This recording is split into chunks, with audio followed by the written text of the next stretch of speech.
Hey guys, Miss Clark again, quiz 1.04. This is example 3. And we are going to find what the distance between, and I should say points. I am having terrible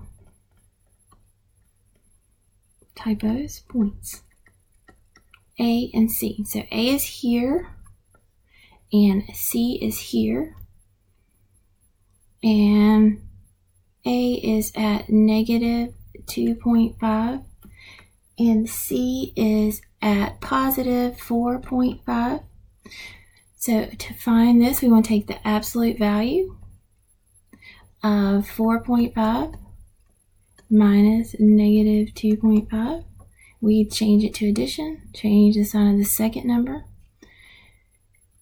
and use my calculator. 4.5 plus 2.5, that gives me 7.